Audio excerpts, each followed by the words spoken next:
Bora, Leila. Aí já vi que é difícil, eu não vou saber responder.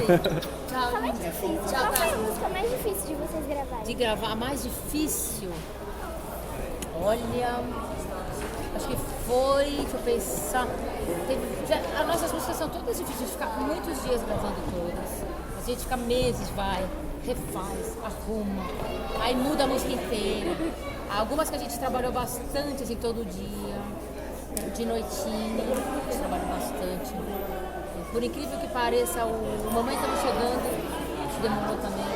Mas em geral a gente fica muito tempo em cada música. Nenhuma música sai assim de uma hora para outra. É demorado. Boa pergunta, hein? Gostei. E São Paulo? O que São Paulo significa pra você? Nossa, eu nasci em Santos, né? E sempre gostei de música. Desde pequenininha eu estudava música, eu vinha para São Paulo estudar. E eu sempre tive um sonho de poder estar aqui no meio da... Porque aqui em São Paulo tem muito teatro, tem muito lugar para tocar. Sempre tive um sonho de vir para cá.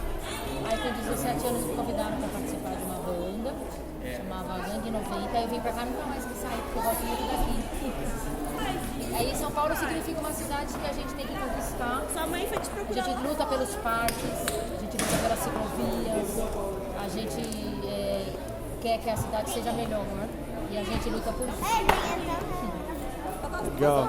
Nossa, Obrigado. olha, você podia ser repórter, hein? Isso aí. Obrigado. Tudo Viu? pra mim. Como é tocar no Pequeno Cidadão? Ninguém pergunta boa assim. Como você chama? Prazer, Mariana. E você? Juliana, prazer. Vocês curtiram? Uhum. Então venham na bom. próxima, tá? Obrigada, viu? Obrigado, viu? Valeu. Tchau, Vai lá tchau. no nosso Facebook. Tá bom, pode